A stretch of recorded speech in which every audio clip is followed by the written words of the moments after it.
Yes. Great power and responsibility. Oh, look at that. I just saw it. I'm the host. Oh, we're in trouble.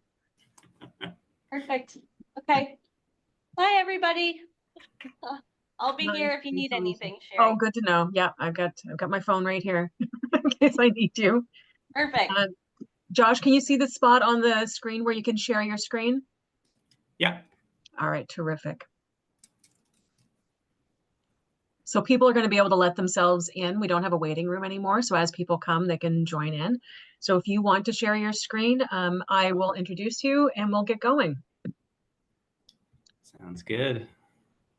Lovely. All right, everyone. Thanks so much for coming today. I really, really appreciate it. I know it's hard with everyone's schedules to juggle things and make time, but I really appreciate that you're going to spend the time for this important session. I want to do an introduction. So the gentleman you can see pinned at the top, this is Josh Adams. He's the principal planner with the community planning team for Halifax Regional Municipality. He's focused on long-range policy for the regional center plan. So essentially, he's going to be the fellow that's going to have some answers for us and be able to share some really great information on what we can expect in the market and what we're looking forward to going forward. So he has a presentation, and then he said he's opening himself up for questions. So feel free, write down all your questions, and Josh will do his best to answer them for you. All right, you've got the floor, Josh. Great. Thank you so much, Sherry. Thanks for inviting me, and thanks everyone for joining in today. Just want to confirm you can see my screen change here, and I can't see anybody's face, so I'll need a verbal confirmation. Yes. Okay, Yes, thank you. we can see your screen. Great. It's been a minute since I've used Zoom. We're so used to using MS Teams. So anyways, we're going to talk today about a lot of the changes that are proposed to planning documents. There's a lot of changes that are coming down the pipe within the next few weeks by the time that they'll be presented to Regional Council. So just wanted to kind of give a high-level overview of some of these changes, particularly the ones that might be kind of more relevant to your line of work. And then certainly we can chat about, what all this means and what might look like, and happy to take any questions as well. So a lot of the changes are coming, based on the following reasons. Like, as you know, we've had just extremely rapid population growth over the past couple of years. Housing supply and affordability have become an issue. We also have, municipal, provincial, and federal goals for housing. So the province wants to see more houses built more quickly, as does the federal government. And through the creation of the Housing Accelerator Fund that we entered into an agreement with, we have kind of a duty to enable more density and to reduce barriers to building housing. As part of this process, we also had a number of sessions with developers, with architects, designers, people that are working within our regulations, help to understand a lot of the barriers that are there. And a lot of the changes that we're bringing forward are, again, just with the focus of trying to make it easier to build housing. And we're building on the framework of what's called the center plan, as well as the regional plan, which is currently being updated. So again, we have a lot of changes that are being proposed very rapidly. And this is, again, due to, the urgent crisis that we're finding ourselves in. So just a number of years ago, if we go back to 2016, 2017, the population was growing at about 1% a year. And all of our planning documents at that time were kind of set up with enough, density and enough permissions to handle that growth rate. Now we're growing at about 5% a year. And last year, we probably grew by more than that, probably close to 30,000 people we grew by last year alone. So we have a very large housing shortfall right now. We estimate about 20,000 units short in HRM. Completions are just not keeping pace with the population growth that is occurring. I'm sure, as you know, the vacancy rate is very low. Rental increases are very high, as is, just a broader kind of increase in housing prices that we've seen. It's very challenging to get into home ownership.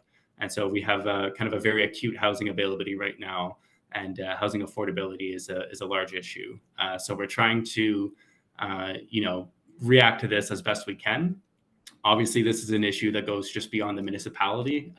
We need our partners in the province and the federal government as well to react. But, we have certain levers that we can pull from a municipal planning perspective. And so we're doing our best to make sure that, we're making things easier for people to build.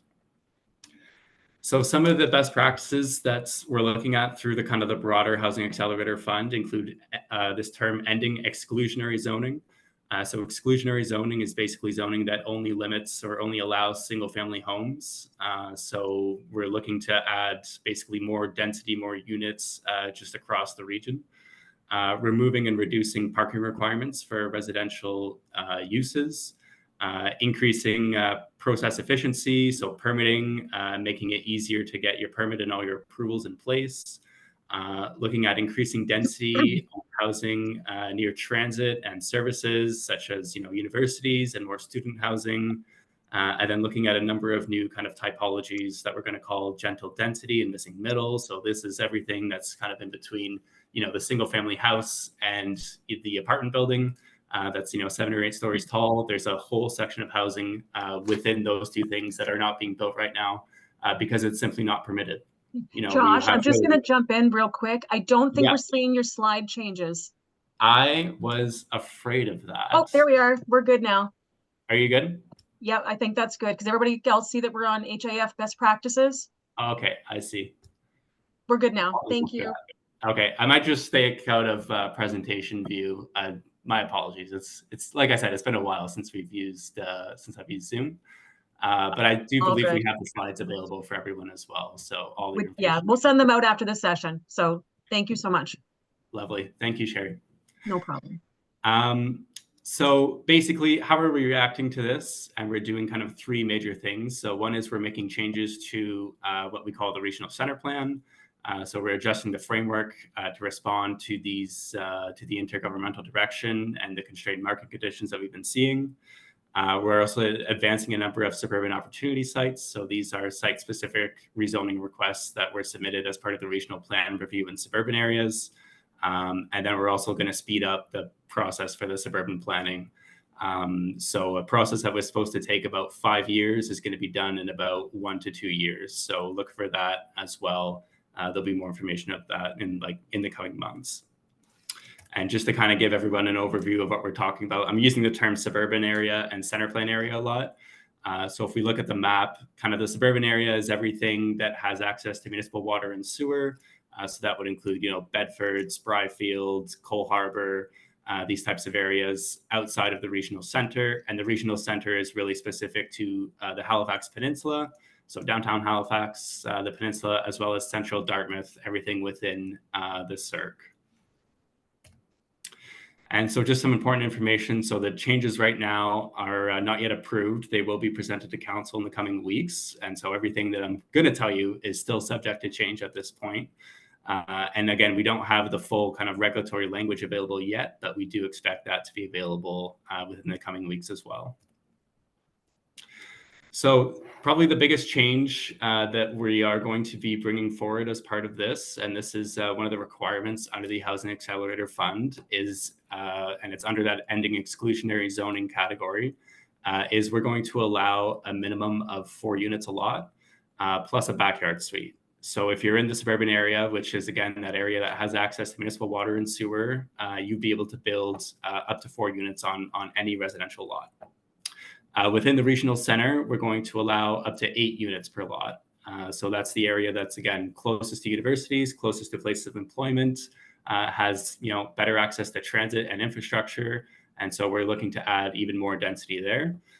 There will be a number of kind of urban design requirements that you'll need to follow to get to the 8 units a lot. It'll also be tied to lot size that we'll talk about in a little bit. But these are kind of broad changes that are going to be proposed. So right now, where zoning only allows 1 unit per lot or a duplex, everything would allow at least 4 units per lot, plus the backyard suite. And then the backyard suite, those regulations are changing as well. So we're going to be looking to increase the height of a backyard suite to 25 feet or 7.7 meters. With a floor area of 1,000 square feet or 93 square meters. So that will essentially allow you to build a loft, on top of your garage, if you're looking to do that.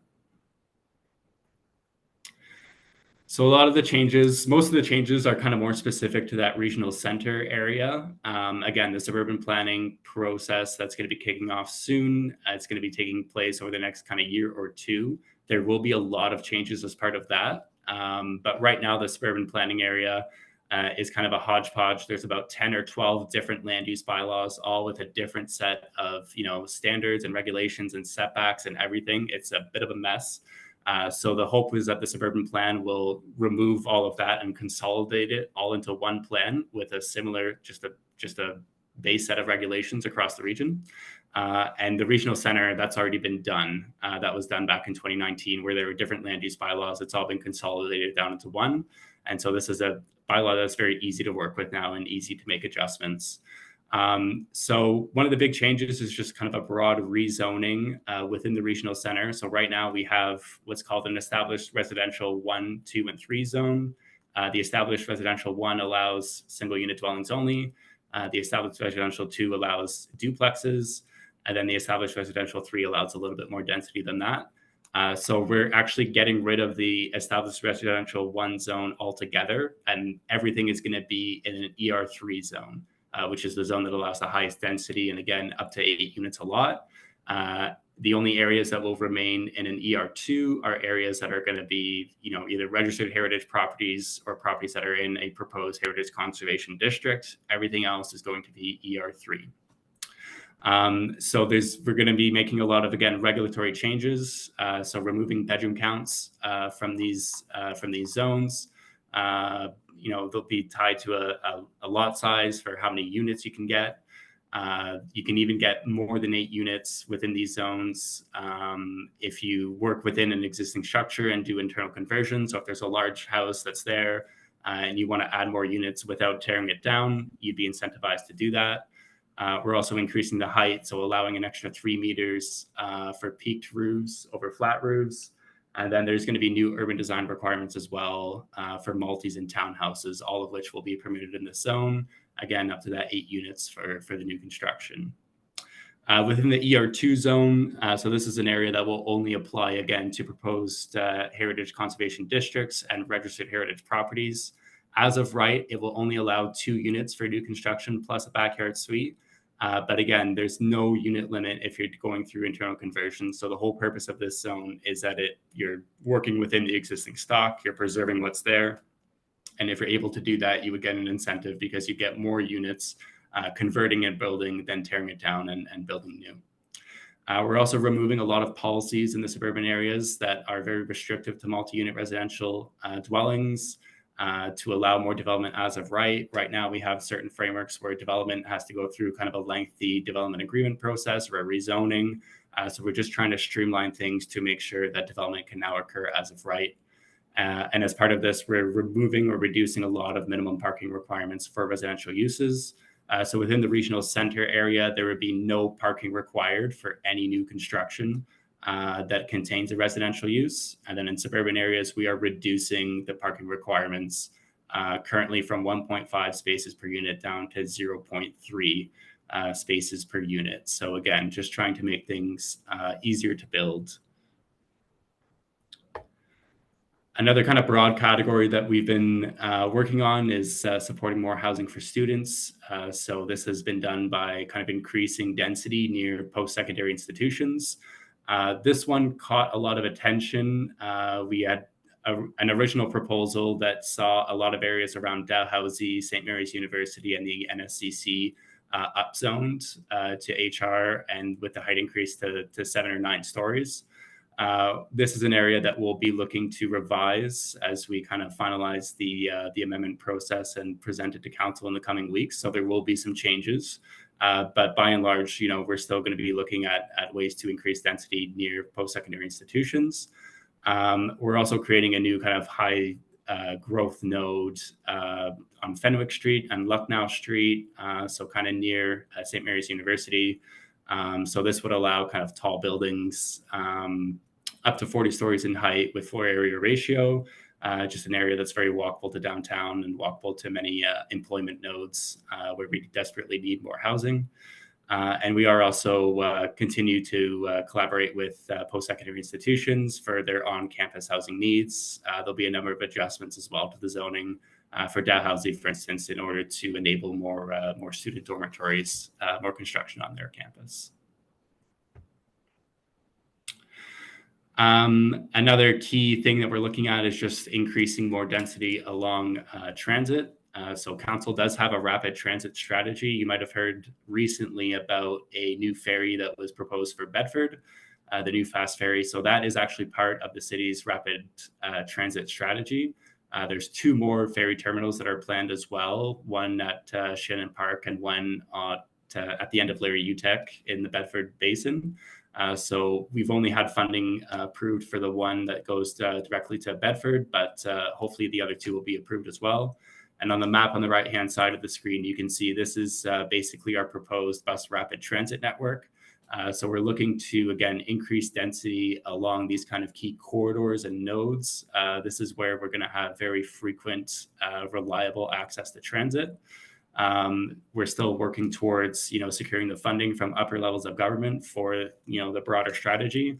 But the city is actively working on, stuff like acquiring land within certain right-of-ways to enable this future, rapid transit strategy to come to fruition. And using the backbone of this transit strategy, we're also looking at increasing density along these kind of main lines and near kind of major station areas that we have identified here. And this includes, in some areas, our corridor zone is just increasing heights by a couple of stories. We also have our center zones that are kind of the main areas for growth. So you can think about, Yonge Street and Almond Street and Richmond Yards. That's in a center zone. So right now, the height limit there is about 30 stories. We'd be increasing it to 40 stories, as well as increasing the floor area ratio in most center to just allow basically more housing to be built. And there'll be a number of additional kind of built form and flexibility standards as part of that as well, just again, to make things a little bit easier to build. Some other kind of key changes that probably mostly affects more the higher density stuff. So I'll go over this quick, but we're actually going to change the way that we regulate height in our high density zones. Right now we regulate height in meters. We'll be changing to regulating height in the number of stories. So we're not necessarily caring about, how many meters a building is. We're more concerned about the number of stories. And this is really to help enable and incentivize different forms of construction other than concrete. Right now, a big part of the affordability issue is that all the new buildings are being driven to concrete construction. And part of that is that we have a really rigid height framework that, the concrete floor assembly has a very narrow kind of floor to floor assembly, whereas other types of construction like wood or timber, you need a little bit more space and it's not actually feasible within our height framework right now in meters. So switching to stories will help enable different types of construction and hopefully a little bit more variety and a little bit more ease the pressure off some of those trades as well in the concrete industry. We're also going to exempt, looking at office conversions in the downtown areas. We're going to exempt people doing those conversions from certain requirements. And then we have another, there's about 700 changes coming to our land use bylaws.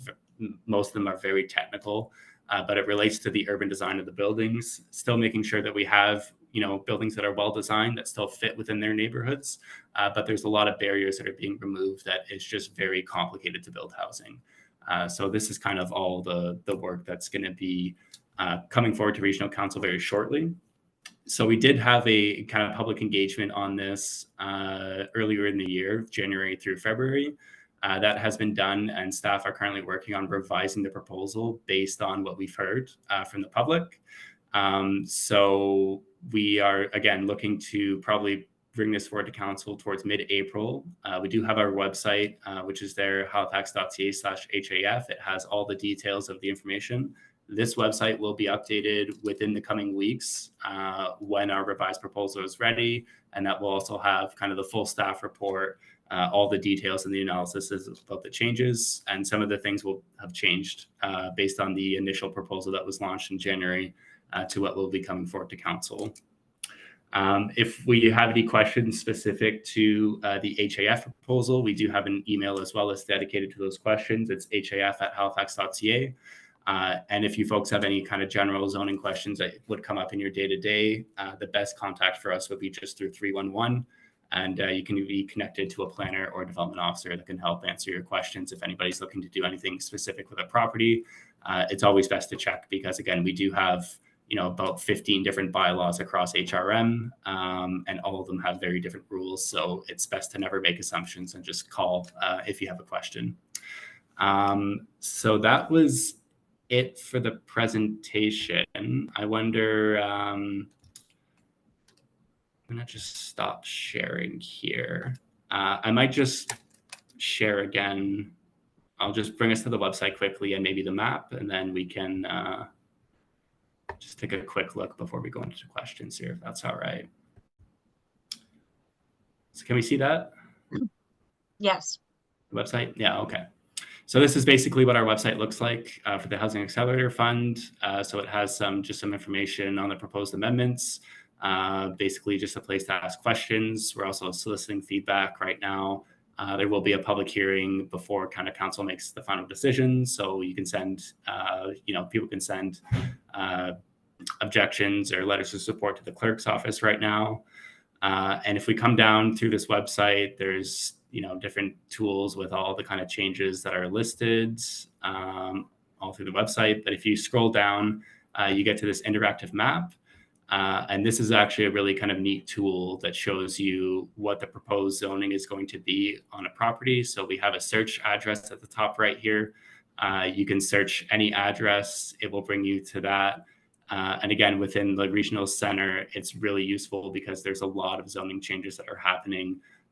Just a general kind of upzoning from ER1 and ER2 to ER3. So this will be updated again in the coming weeks. We'll have the new interactive map that has the updated proposal. We'll also have a bunch of new fact sheets and a lot more information to kind of hopefully explain a little bit better what is changing. But it's all under the guise that, we need to basically make housing easier to build, and we need to enable more density in key areas. So I can stop sharing that for now. And yeah, sorry if that was a lot, but happy to take any questions. That's great. Anybody have any questions? Just kick us off. I do. I do. Okay, there's definitely some interest here in some questions. All right, go for it, Holly. Okay, so is there anything in the works for non-serviced areas as far as zoning changes go, like having 2 units on an R-zoned lot? I'm seeing a lot for center plan and regional plan, and they are all municipal services. Anything happening for areas that are not serviced by municipal services? So those areas, basically we call them rural areas. There are some changes coming. So the same kind of backyard suite changes. So basically increased size and increased height would be coming to the rural areas as well. And there's in some planning areas, there will be changes where right now you can have maybe it's called like a secondary suite within your dwelling or a backyard suite. We're going to be changing it so that you can have a secondary suite and a backyard suite. So you can actually have the main dwelling, a secondary suite within that dwelling, and then a backyard suite as well. So those are changes that are happening now. And then the rural plan, I talked about the suburban plan that's going to be happening next year. The rural plan is a different planning process as well that we'll be looking forward to in the coming years. And the same kind of idea there where right now there's a lot of different bylaws that cover that whole area. We want to just standardize everything, get down to one bylaw, one common set of rules that'll just make everything easier for everybody. Okay, great. Thank you.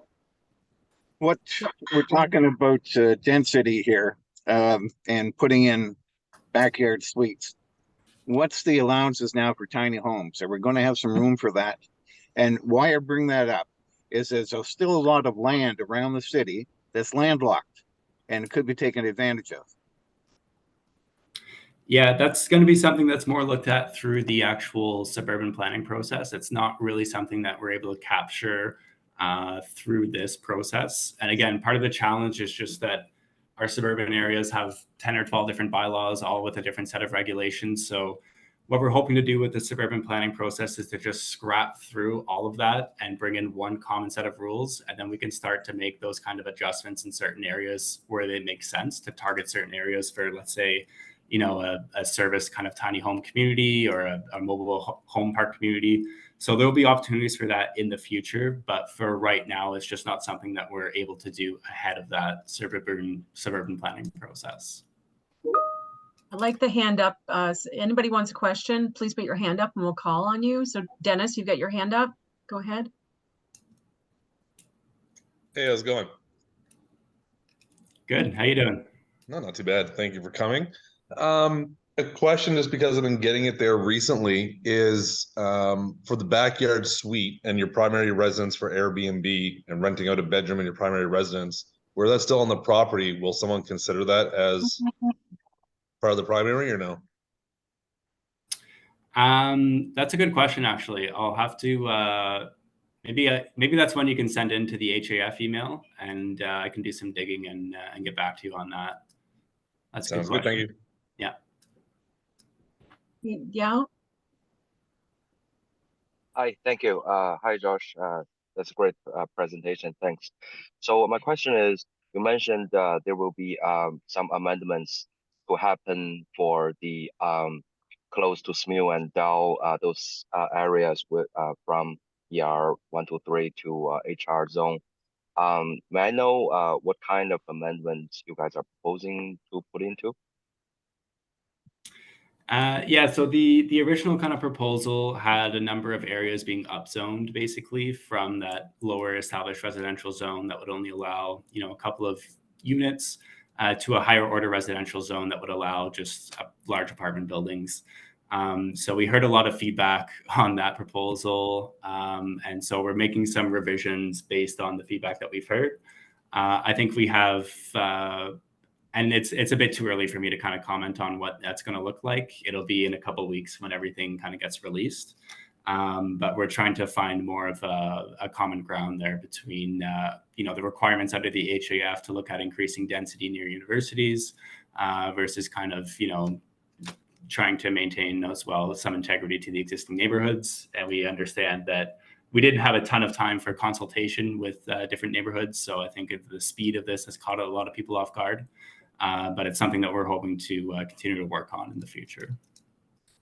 Okay, thank you, Josh. And another question I may have is, I think yesterday some people saw the news that Trudeau was here announcing there will be some infrastructure upgrading and there's a good amount of fund to be put in place. To me, it looks like similar to House Accelerator Fund, but is for infrastructure. What's your take on that? Because I'm thinking if we add a lot of density to those existing areas, there will be, possibly overload on the existing infrastructure like the water, sewer line, and even power. Yeah, certainly. That's something that we just saw announced yesterday as well, and definitely hopeful that we'll be able to make use of that. Right now, basically, we have population projections that we're working on through the regional plan. In kind of the highest growth scenario, we're expecting our population to double to 1 million people by 2050. So in 25 years, we're looking at potentially doubling our population. Obviously, that has a lot of constraints for, infrastructure, Halifax Water, down through to transit, even the bridges, right, that we have to be concerned about. So everybody's kind of shifting, all the departments, municipal departments are kind of shifting their focus to look at, what does that look like? And we're starting to plan according to that. But obviously, change is incremental. So those types of funding announcements, are obviously important because the city can't fund everything on its own. But we'll just have to kind of see how it works out. But certainly, we're working on planning for that population growth through, all of our departments. And that includes, infrastructure as well. Okay, so HRM is putting a welcoming sign on this and working toward it. Yeah, I think it has to go through to the provinces first. So we'll see what comes out of that. It's still quite fresh, but I'm sure there'll be opportunities for infrastructure money. Yeah. Okay, last question, please. Sorry, this will be last one. And I saw in the what Trudeau said yesterday, also saying there will be possibly a pause for development fees from a government for 3 years. That will ease lots of pressure, and people probably will start being motivated to start building things. So basically, that's part of that program. Only will happens once that program being adopted. Is that right?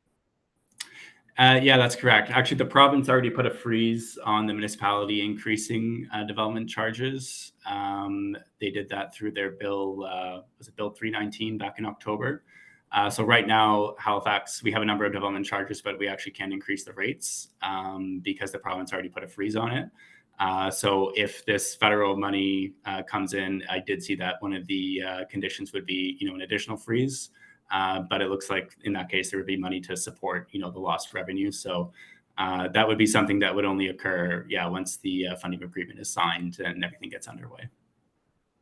Okay, thanks a lot. Thanks. John Murray, go for it. Hi, yeah, I apologize if this was covered in the 5 or 6 minutes before I had joined, but a lot of clients looking to convert basically their basements into secondary suites. And when I went into the planning and development office on Duke Street, would have been back in the fall, I spoke to them for a while and they gave me a handout.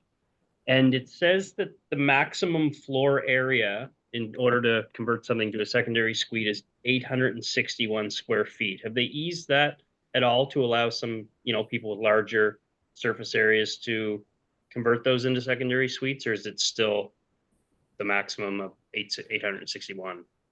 Yeah, we are increasing the maximum size of the backyard suites to 1,000 square feet, but for the secondary suite, so the suite within the dwelling, I believe that number is actually set by the National Building Code. So it's not something that the municipality can change, and it's not something we're going to be changing at this time. Okay, so we just continue to filter as. Yeah. Okay. Yeah. Okay. Thank you very much. James iPhone. Hi. Hi, Josh. Thanks for the presentation. That was really helpful and interesting. I'm excited for these changes. I'm just kind of piggybacking off that last question. I've got clients who are looking to convert basements into additional units in their home. I was going to ask, I know right now there's distinctions between in-law suites, secondary suites, etc. Are we getting rid of those distinctions, or are we just calling everything a unit now? Can somebody convert their basement into another unit, have a full kitchen down there? I know we just talked about the sizing, but as we're getting rid of R1 zoning, is it safe to assume that something that's right now considered R1 is safe to convert a basement into an additional unit? So again, nothing's been approved yet by regional council, so we'll have to wait for that. But essentially, like in the regional center area specifically, we're actually removing the term secondary suite from the bylaw, just because everywhere is going to allow, up to 8 units. At this point is just a unit. In the suburban areas, it gets a little bit more tricky. You still have secondary suites as an option, and the reason is that depending on your lot coverage or other factors, you might not be able to add a full kind of second unit. So you'll still have that option to add like a smaller unit through the secondary suites as you currently would. But certainly like through the suburban planning process and through the end of this, the intent would be that, you could just have 4 units on a lot. It wouldn't be necessarily restricted to a size requirement as it is today, like a granny suite or a secondary suite. It would just be like a regular unit. So for the regional center, yes, definitely. For the suburban areas, it depends necessarily what planning area you're in, because some of them are a lot more restrictive than others. So we're allowing the number of units, but we haven't necessarily made the changes yet for lot coverages, setbacks, and all the other factors that play into that as well. Yeah, okay. And can you just confirm for me, when you're talking about units, are you talking about individual structures on a lot or units within one structure? Units within one structure, yeah. Okay, great. And one quick follow-up question. What kind of timeline are we working with here, do you expect? And are there any legislative blocks or slowdowns that you anticipate may happen? Are we safe to be passing this information on to our clients now? I mean, it's certainly something to people could be made aware of. So our next step is basically regional council for introduction and first reading towards the end of this month. And then there'll be a public hearing in May. What happens after the public hearing is anyone's guess. But we do have a requirement under the Housing Accelerator Fund to have these changes in place by June or July. So if we don't do that, then we actually lose the funding from the Housing Accelerator Fund. So that's the timeline that we're working under. Great. Okay. Thanks for taking my questions. Thanks. Paul Pettipa. Yeah, Josh, it appears all of these sort of expansions and whatever are based on soil and water. Would that be fair to say that if the area doesn't have soil municipal stormwater, you're not going to get this much freedom? That's correct. So the targeted areas for 4 units on a lot are areas that have access to municipal water and sewer. Yeah. Now, I know I just did some lots on Frenchman's Road, and one of them does have an in-law suite on it. Now, it has a 2.5 acre lot, and it has the ability to stay away from, to have the right distance between the well and hooking into the disposal field and whatever. But when you get into that area, is it going to depend on having really oversized lots like the old C3 lots at 2.5, 3 acres? Yeah, and again, that's something that we'll look at more during the rural plan when we get there. So it's not really something that we're able to tackle as part of this particular process. But certainly, I think there's going to be some areas like some growth nodes that are identified in rural areas where you could definitely get a little bit more density over what's permitted today. But it's going to be part of a larger kind of planning process that we'll be undertaking in the future. I guess the challenge is, as well and septics need to be maintained.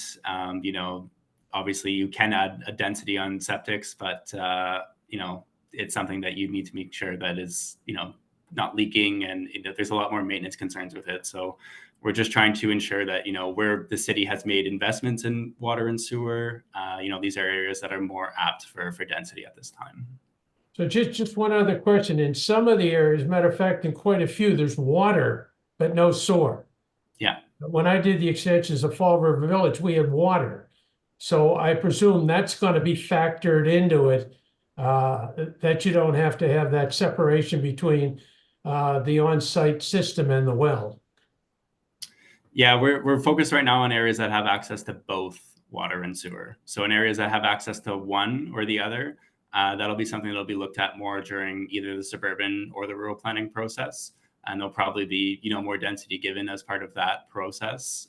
But for right now, it's only areas limited that have access to both. Yeah. Thanks, Josh. Appreciate it. Thank you. Mike, you're on deck. Good. Spryfield area, that Sambro Loop is one of the fastest growing areas in the city, and there's no ferry service going there. The bottleneck to get through the Armdale Rotary in the morning is crazy from St. Margaret's Bay, Heron Cove Road, and they didn't include a ferry terminal for them. So is there anything planned in the future? Yeah, absolutely. There's actually a big study going on either right now or it's about to kick off for the Heron Cove Road, and basically looking at functional design and what does the transportation look like in that whole area. We also do have that area identified as future bus rapid transit as well. So there would be kind of reliable, frequent buses running down that road that would connect to a number of areas throughout the city. So it's definitely an area that's on the radar for additional planning. Okay, and if we're gonna ask one other thing, that new condo building in the Armdale, it's 34 stories high, and now you're proposing to put all these 40-story buildings up. They're huge. We're not used to it. What happened to the focal plane from Citadel Hill on that? Is that gone? No, so the view plane restrictions are still in effect. So like areas like downtown Halifax, Gottingen Street, those are areas that we have centers that you couldn't achieve your maximum height because you can't impede the view planes. The view planes stop at Robie Street. So when you go past, you get areas like Quinpool, or areas again like the Yonge Street area, Almond Street, those are not really impacted by the view planes either. So in areas where it's okay to have a little bit more density, right now we allow 30-story buildings as of right. So allowing an extra, 10 stories on a building that's already going to be 30 stories tall, it's just an opportunity to get an extra 60, 70 units out of a building that is already going to be tall. So we're definitely moving towards that as an option as of right. And I guess after Fenwick Tower, there'd be no more pools on the top roof. Yeah, hopefully we've learned our lesson along the way. Thank you, Josh. Thanks. Tina.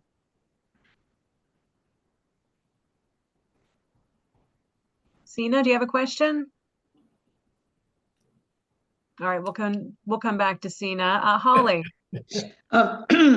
So in the center plan, if you, or in that area, if you have right now a large unit, well, it's 4 units actually, but 4 large units, the lot's about 11,000, a little over 11,000 square feet.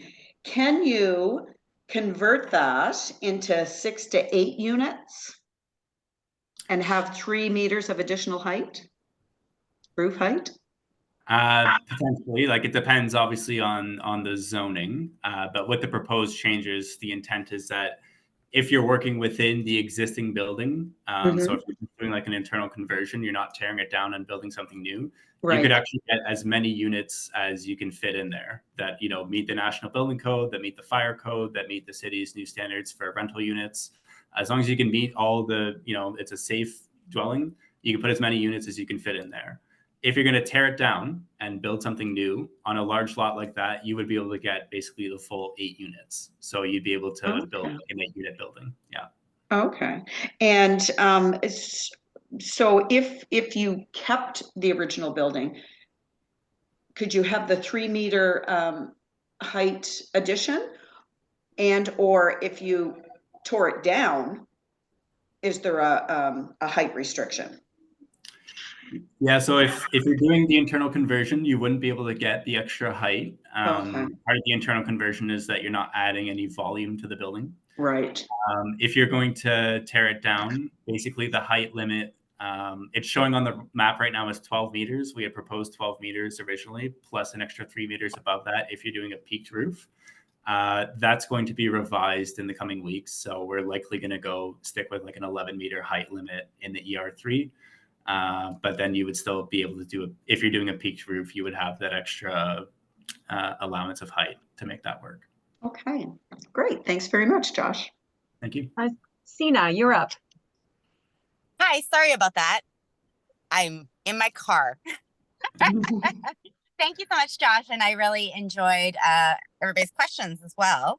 I might have missed this. The suburban planning process for the rural areas. Is there a date for that to be released?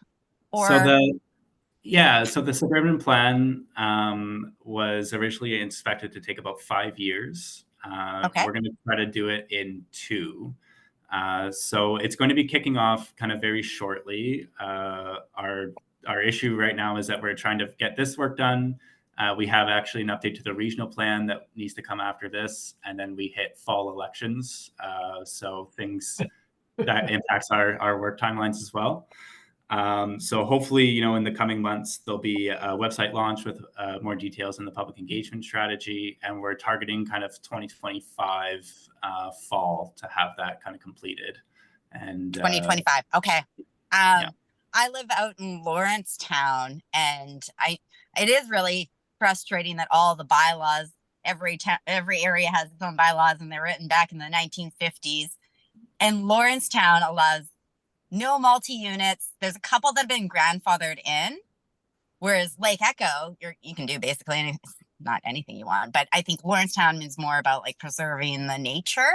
So do you believe that there will be more density allowed in the Lawrencetown area in the future? I mean, you don't have a crystal ball, but yeah, it's tough to say. We'll work out all those kind of details through obviously the planning process. But basically, areas that we're looking for would, you know, allow like increased density would be areas that, you know, are at some type of community node, so near a community center, near transit, you know, near an educational facility. Those are kind of the general areas that we're looking at increasing density. But there might be more broad density increases permitted as well as we go through that process. It's definitely a headache, like even for us as well, like staff just managing all these different bylaws. This is just one of the, you know, still the amalgamation, it was so long ago. This is still one of the things that's ongoing as we have all these bylaws from the 70s and 80s that are just, you know, say different things, and one place allows this and one place doesn't. So just getting rid of that and coming in with a standard set of rules is something that we are all very much looking forward to. So, yeah. And until 2025, we should still be following these existing individual community bylaws, correct? That's correct, yeah. Okay. Thank you so much, Josh. Thanks. Ryan Powell, you are up. Good, thank you. Very informative, Josh. Just quick question. You said that when you're doing an internal conversion, there is no limit on how many units you can put in the building, providing it meets the fire, building code, and city's requirements for a rental unit. Now, has that been recently updated, and would we find that somewhere on that Halifax website that you showed us earlier? Yeah, exactly. So this is part of the new proposed changes. So again, it's not done yet. Right. It's something that still needs to go through to council to be approved. And again, it is still subject to change, but the intent is that exactly that you could just work within the existing footprint of a building and put in as many units as you can reasonably fit that would be safe and up to code and every applicable bylaw standard that there would be. Yeah. Okay. All right. Thank you. Thanks. Okay, Holly, do you have another question? Oh, I have, no, I don't actually. She's like, I've got so many questions. Oh, I forgot to take my hand down, sorry. Lower my hand. That's all right. Mike, you have a question. Yeah. Well, we're doing all this planning about density and growing population. I can't imagine doubling the population, but our healthcare system can't take care of the people and residents that we have now. So who's talking to them when we're doing all this planning to make sure that we're going to be able to, have schools and the infrastructure that deal with these people?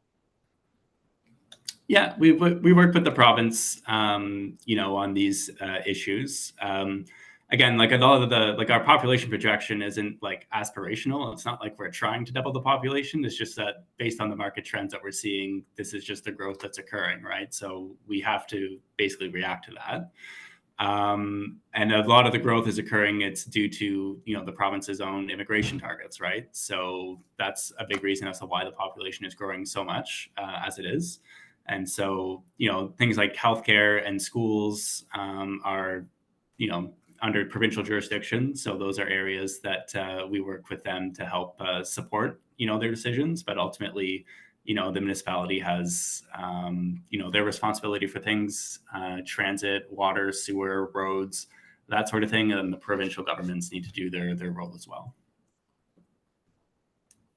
Yeah, that's well and good. But again, we got to get medical people in here. So why don't we have a certain rule? If you're going to bring 100,000 people in, it's got to include, 1,000 doctors.